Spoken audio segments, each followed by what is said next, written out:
Right, well, I'm here to confess to 3 crimes, 2 sexual assaults and 1 rape. The first sexual assault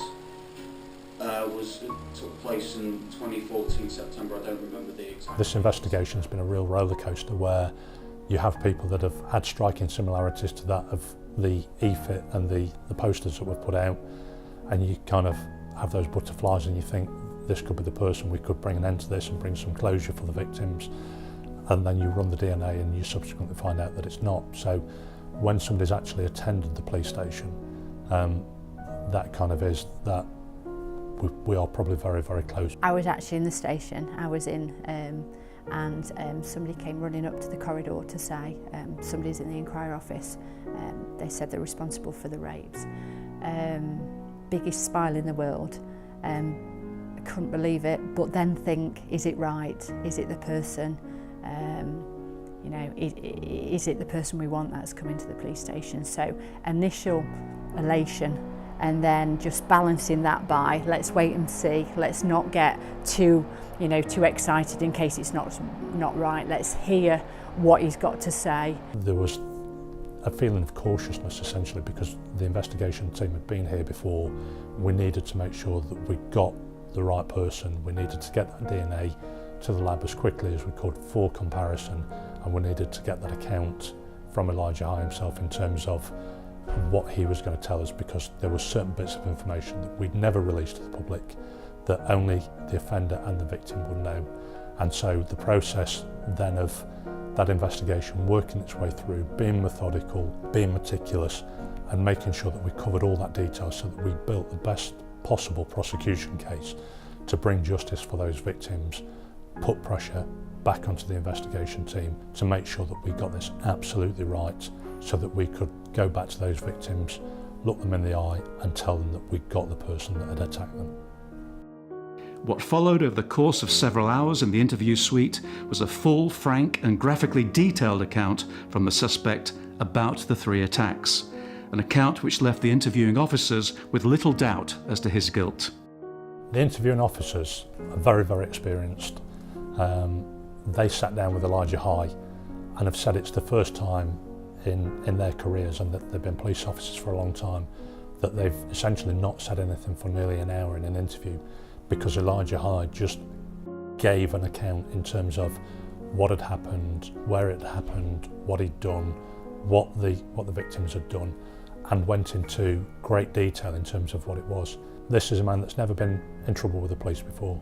He's never been in police custody.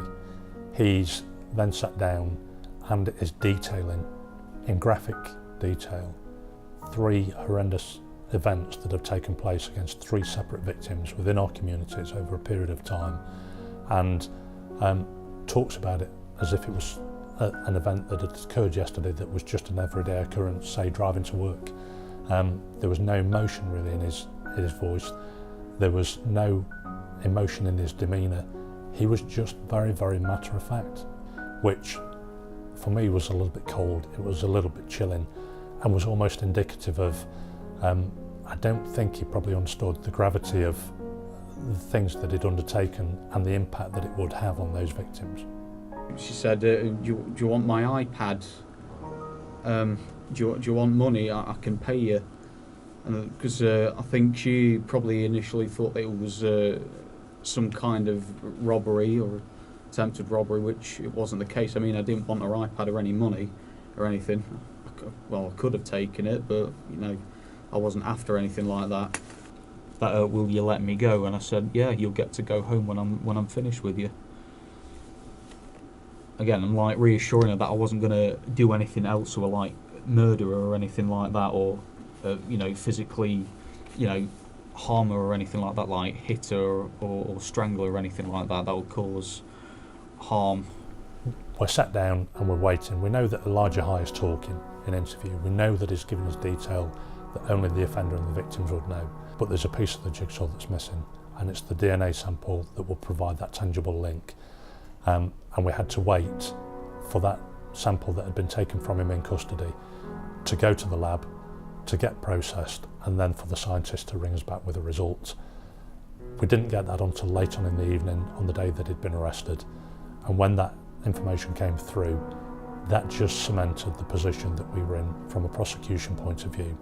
Relief for the victims, relief that he hadn't offended again, and there was this mass feel within the station. Everybody, everywhere, everybody was smiling, and it got this buzz, mass elation, and it went on for days, weeks. I'm still there now. Ilija High's disclosure in interview, together with the irrefutable DNA match, led to the Crown Prosecution Service authorising charges for 3 accounts of rape, 3 of attempted rape, and 1 of assault by penetration. Since the moment he walked into the police station on the morning of March the 18th, 2017, Ilija High has been in custody and off the streets, unable to offend again. It meant that we could then go out, we could have the conversations with those victims, and we were able to say to them, we've got him. He's not going to hurt you. You don't have to look over your shoulder anymore. We've caught the man that's responsible for attacking you. I'm sure that that's probably of little comfort to those victims in terms of the ordeal that they've undertaken.